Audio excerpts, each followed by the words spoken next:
Hello again. Thank you for joining me in another video. So today let's talk about personality disorders. Have you been diagnosed with a personality disorder? Let's see, there's avoidant personality disorder, borderline, narcissistic, schizotypal. There's a bunch. Depressive. The way that they are used to label people in a set of conditions or habits, patterns that have developed in a person kind of leave you feeling as if there's no way out. The word personality tends to feel like a universal trait you're going to have for your whole life. So in some regards, it's like a benefit because you finally get some validation, like why aren't you interacting and receiving from the world the way that you want to, and everything you're kind of trying doesn't work, and you just have an overall dissatisfaction with life. So it's nice to have that finally be called out and validated by somebody else, and it gives you a place to start from in terms of fixing it. The other side of the coin is then you really get stuck with a label that you also have to undo if you want to experience freedom in your life and the choices you can make, and also liberation eventually for your soul. And so let's take a look at it a little bit deeper. When you are a child, a little one, a little spark of electricity, a little ball of energy, your brain is not yet fully developed.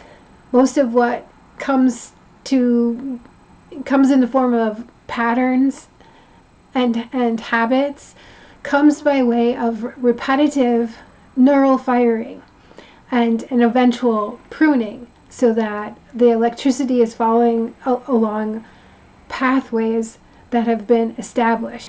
It's natural to take the shortest route, and what happens when you take the shortest route, repetitive use is going to create a little bit of a groove.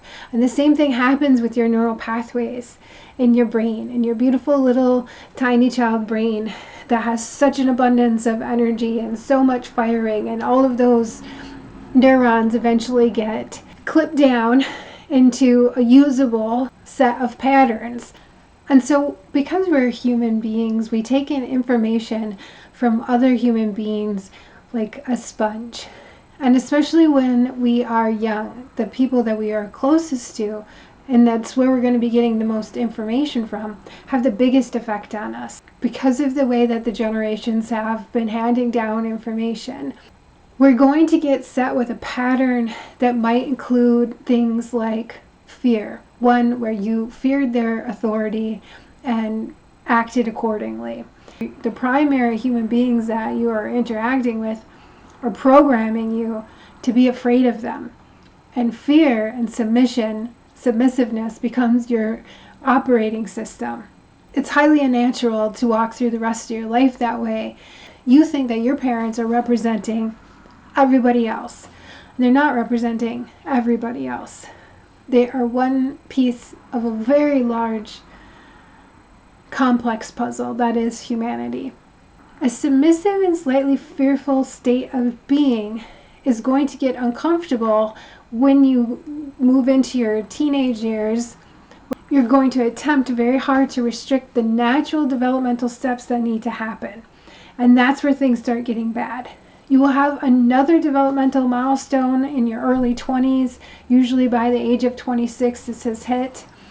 And at this point, it should be clear that your parents are not actually representative of the rest of humanity, and that can cause an ego dissolution.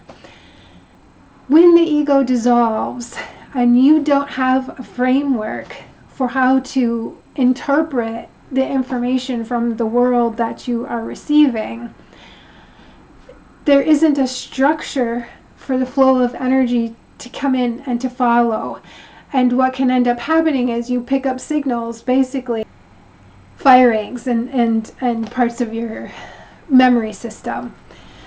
It's almost like a needle being stuck on a record going around and around, and it can't get past it because there's no story past that level. You have to grow past the child interaction with parent, and then you can have child interaction with bad teachers, a shitty neighborhood, the overall intensity of your city or nation. If there's wars happening, if you're picking up all of this stuff, it's all going to be feeding into your input and how you can operate safely in the world. And so when it comes to the point where you have to try to fix this, their habits and their patterns of electricity that have been worn away. So in the same way that you have a path across a little patch of grass, and if you need to fix it, the first things you have to do, right, is stop it from being used. So recognizing ahead of time what that pattern looks like, so you know where you normally go when you get triggered, right? And you're going to purposely reroute it. And you have to visualize it, and you have to give yourself time to repetitively visualize a new pathway before it becomes second nature. So that's the first step. You're going to blockade the old pathways that you used to use by recognizing it, mapping it out, and choosing another alternative route, catching where those triggers come in. You're going to have to reseed. You're going to have to reseed that area, right, with positive experiences. Just to understand how immense of a task it is. It's like driving a car while untying knots.